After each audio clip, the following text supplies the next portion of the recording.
അപ്പോൾ എൻ്റെ നേതാക്കന്മാർക്ക് വേണ്ടി ഞാൻ എന്നെ ഒന്ന് പരിചയപ്പെടുത്താം. എൻ്റെ നാട്ടുകാർക്ക് എന്നെ അറിയാം. ചില നേതാക്കന്മാർക്ക് വേണ്ടി എന്നെ ഒന്ന് പരിചയപ്പെടുത്താം. ഞാൻ ബാബു ദിവാകരൻ,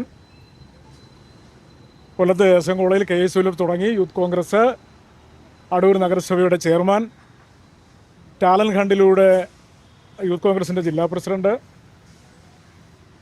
പ്രവർത്തിച്ച മേഖലയിലെല്ലാം പാർട്ടി ഏൽപ്പിച്ച എല്ലാ ഉത്തരവാദിത്തങ്ങളും പാർട്ടിക്കോ നാടിനോ നാട്ടുകാർക്കോ ആർക്കും ഒരു ബുദ്ധിമുട്ടും പ്രയാസവും ഉണ്ടാക്കാതെ, ഒരപമതിപ്പും ഉണ്ടാക്കാതെ എല്ലാ കാര്യങ്ങളും ഭംഗിയായി നിർവഹിച്ച ഒരാളാണ്.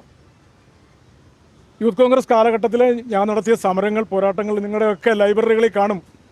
തിരുവനന്തപുരം സെക്രട്ടേറിയറ്റിൻ്റെ പടിക്കലൊക്കെ കടന്ന് ഞാൻ വാങ്ങിച്ചു കൂട്ടിയ തല്ലുകൾ, എൻ്റെ ജയിൽവാസം എല്ലാം നിങ്ങൾക്ക് മാധ്യമ സുഹൃത്തുക്കൾക്ക് അറിയാവുന്നതാണ്. അപ്പോൾ ഞാനിപ്പോൾ ഇന്ന് എൻ്റെ പാർട്ടിയുടെ ബ്ലോക്ക് പ്രസിഡന്റ് രാജി കൊടുത്തു. അപ്പോൾ അതിൽ ഞാൻ ഫ്രം അഡ്രസ്സായിട്ട് എഴുതിയിരിക്കുന്നത് ബാബു ദിവാകരൻ, വാടക വീട്ടിലായതിനാൽ സ്ഥിരമായ മേൽവിലാസമില്ല. ഞാൻ to address advocate Biju Varghese, block president. ഞാൻ വാടക വീട്ടിൽ തെരുവിൽ എൻ്റെ സുഖമില്ലാത്ത കിടപ്പുരോഗിയായ ഭാര്യയുമായി കഴിയേണ്ടി വന്ന സാഹചര്യം, പാർട്ടി എന്നെ ഏൽപ്പിച്ച ഉത്തരവാദിത്തങ്ങളിലൂടെ ഞാൻ എൻ്റെ ആശയത്തെ വിറ്റില്ല. ഞാൻ എൻ്റെ പാർട്ടിയെ വിറ്റില്ല. വിറ്റിരുന്നെങ്കിൽ എനിക്ക് ഇന്ന് ഞാൻ തെരുവിൽ നിൽക്കേണ്ട അവസ്ഥ വരില്ല. നിങ്ങൾക്ക് വരാം, എൻ്റെ വീട്ടിൽ വന്ന് നോക്കാം. എൻ്റെ ഭാര്യയ്ക്ക് നിങ്ങളോടൊക്കെ ചിലത് പറയാനുണ്ട്. അത് ഞാൻ വിറ്റിട്ടില്ല. അപ്പോൾ അതുകൊണ്ട് അത് തന്നെയാണ് ഞാൻ ഈ എൻ്റെ ആളുകളുടെ ഇടയിൽ, ഈ നാട്ടിൽ, സമൂഹത്തിൽ ഞാൻ അന്തസ്സോടെ തന്നെ ഇറങ്ങി നിൽക്കുന്നത്. ഇപ്പോൾ എന്താണ് ഇനി എൻ്റെ രാജിയുടെ ആവശ്യത്തിലേക്ക് വരാം. കോൺഗ്രസ് പാർട്ടിയുടെ ഏറ്റവും നിർണായകമായ ഒരു തെരഞ്ഞെടുപ്പ്, ഈ പാർട്ടിയുടെ നിലനിൽപ്പിൻ്റെ പ്രശ്നം. അപ്പോൾ അവിടെ ഓരോ സീറ്റും നിർണായകമാണ്. ഞാനൊരു അപേക്ഷ കൊടുത്തിരുന്നു. ഞാൻ അർഹതയില്ലാത്ത ഒരു കാര്യത്തിനും അപേക്ഷയുമായി ഒരിക്കൽ പോലും പാർട്ടിയുടെ മുന്നിൽ നിന്നിട്ടില്ല. മുനിസിപ്പൽ ചെയർമാൻ പദവിയും ഞാൻ അങ്ങോട്ട് ആവശ്യപ്പെട്ടിട്ടോ പടവെട്ടിപ്പിടിച്ചതോ അല്ല. എൻ്റെ വാർഡ് സംവരണമായപ്പോൾ അവിടെ ആരും മത്സരിക്കാനില്ലാത്തത് കൊണ്ട് ഞാൻ മത്സരിക്കുകയും ചെയർമാനാകുകയും ചെയ്തതാണ്.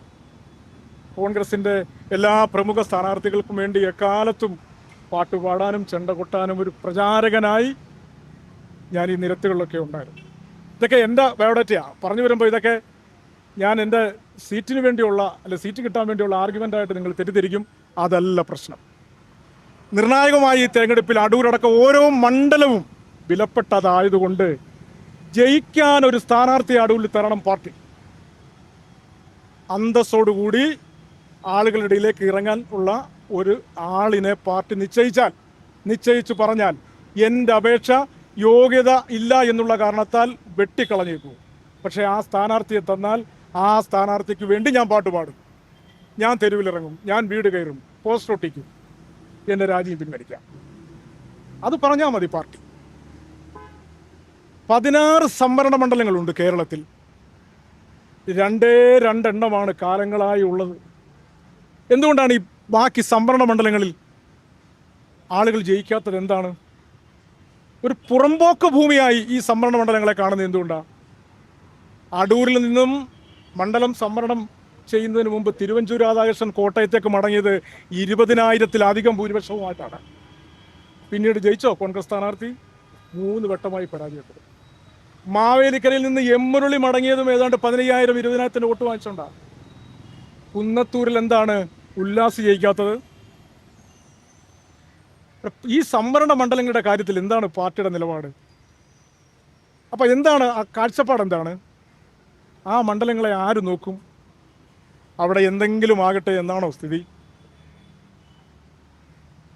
പിന്നെ ഈ തീരുമാനങ്ങളിലൊക്കെ നമ്മുടെ പ്രതിപക്ഷ നേതാവ്, എനിക്ക് ഏറ്റവും പ്രിയങ്കരനായ, ഞാൻ അങ്ങേറ്റം ബഹുമാനിക്കുന്ന നിലപാടുകൾ കൊണ്ട്, അദ്ദേഹത്തിൻ്റെ നിലപാടുകൾ വല്ലാത്ത ആവേശമാണ് ഞങ്ങൾക്കൊക്കെ ഉണ്ടാക്കിയിട്ടുള്ളത്. പാർട്ടിക്കാർ വല്ലാത്ത ഊർജ്ജമാണ് അദ്ദേഹത്തിൻ്റെ വ്യക്തമായ കാഴ്ചപ്പാടുകൾ. അദ്ദേഹം എപ്പോഴും നീതിക്ക് വേണ്ടി സംസാരിക്കും. അദ്ദേഹം നീതിക്ക് വേണ്ടി കേരളമൊട്ടാകെ നടന്ന് സംസാരിക്കുന്നു. അപ്പം പാർട്ടിയിലെടുക്കുന്ന തീരുമാനങ്ങൾക്ക് നീതി വേണ്ടേ? അദ്ദേഹം പോരാടുന്നുണ്ട്, അദ്ദേഹത്തിൻ്റെ പോരാട്ടം പുറത്തു വരട്ടെ. അദ്ദേഹം നീതിക്ക് വേണ്ടി എന്നുള്ള അദ്ദേഹം ഉയർത്തിയ ശബ്ദം കൂടി പുറത്തു വരട്ടെ.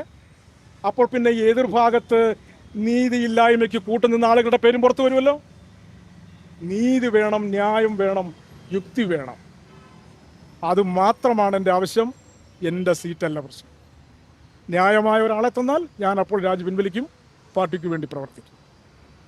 ഇതാണ് അടൂരിലുണ്ട്. അടൂരിൽ പിന്നെ സർവേകൾ, ഈ സുനിൽ കനകോലു അണ്ണൻ അദ്ദേഹം നടത്തിയ സർവേ ഉണ്ടല്ലോ, എൻ്റെ പേരുകളും അങ്ങനെ എല്ലാ മണ്ഡലങ്ങളിലും പലരുടെയും പേരുകളിട്ട് ഇങ്ങനെ നടത്തിയ സർവേകൾ നടത്തിയല്ലോ. അപ്പോൾ സുനിൽ അണ്ണൻ്റെ ആ സർവേ ലിസ്റ്റ് പുറത്തു വരാൻ നിയമപരമായിട്ട് എന്തെങ്കിലും ചെയ്യാൻ പറ്റുമെന്ന് നോക്കാം. ഇത് കളിപ്പീരാണോ? സർവേക്ക് വേണ്ടി പണം മുടക്കുന്നല്ലേ പറയുന്നത്? സർവേകൾ വിടട്ടെ, പുറത്ത് വിടട്ടെ. അപ്പം നിങ്ങൾക്ക് ജയിക്കാനാണെങ്കിൽ, പാർട്ടിക്ക് ജയിക്കാനാണെങ്കിൽ അടൂരിൽ തന്നെ ഉണ്ട് സ്ഥാനാർത്ഥികൾ. ബാബു ദിവാകരനല്ല, അടൂരിൽ തന്നെ 6-7 പേരുണ്ട്. ഞാൻ ആരുടെയും പേര് പറയുന്നില്ല. നല്ല സ്ഥാനാർത്ഥികൾ. ഞാൻ പറഞ്ഞു കൊടുക്കാം, അല്ലെ പാർട്ടിക്കാർ പറഞ്ഞു കൊടുക്കും. അപ്പം എൻ്റെ അപേക്ഷ മാറ്റിവെച്ച നേതാക്കന്മാരെ ഞാനൊന്ന് അടൂരിലോട്ട് ക്ഷണിക്കുക. നമുക്ക് ഒരുമിച്ച് ഇവിടെ ഒന്ന് നടക്കാം. തയ്യാറുണ്ടോ? നമുക്ക് ആളുകളുടെ ഇടയിലൊന്ന് നടക്കാം. ഞാനും വരാം. നിങ്ങൾ ആളിനെ വിടും, നിങ്ങൾ നേതാക്കന്മാരെ വിടണ്ട, അല്ലാതെ നിങ്ങളുടെ പ്രതിനിധികൾ അയച്ചാൽ മതി. നമുക്കൊന്ന് നടക്കാം, ജനങ്ങൾക്കിടയിൽ ഒന്ന് ഇറങ്ങി നടക്കാം. വരട്ടെ. അപ്പം പോരാടാനാണ് എന്നെ പഠിപ്പിച്ചത് പാർട്ടി. അനീതിക്കെതിരെ പോരാടാൻ. അനീതിക്കെതിരെ പോരാടിയത് കൊണ്ടാണ് ഇന്നത്തെ DGPയുടെ കയ്യിൽ നിന്ന് സെക്രട്ടേറിയറ്റിൻ്റെ പടിക്കൽ കിടന്ന് ഞാൻ ചവിട്ട് വാങ്ങിച്ചത്. ഇന്നും ബുദ്ധിമുട്ടാണ്. അപ്പോൾ ആ പോരാട്ടം തുടരണ്ടേ? പാർട്ടി എന്നെ പഠിപ്പിച്ചത് അനീതിക്കെതിരെ പോരാടാനാ. വിദ്യാർത്ഥി യുവജന രാഷ്ട്രീയത്തിലൂടെയൊക്കെ പോരാടാനാണ് പഠിപ്പിച്ചത്. ആ പോരാട്ടം തുടരും. ഈ അനീതിക്കെതിരെ എൻ്റെ പോരാട്ടം തുടരും. ഇത് നീതികേടാണ്, അനീതിയാണ്, മനുഷ്യത്വമില്ലായ്മയാണ്, ഒക്കെയാണ്. ഇനി പാർട്ടി തീരുമാനിച്ച് പറയട്ടെ.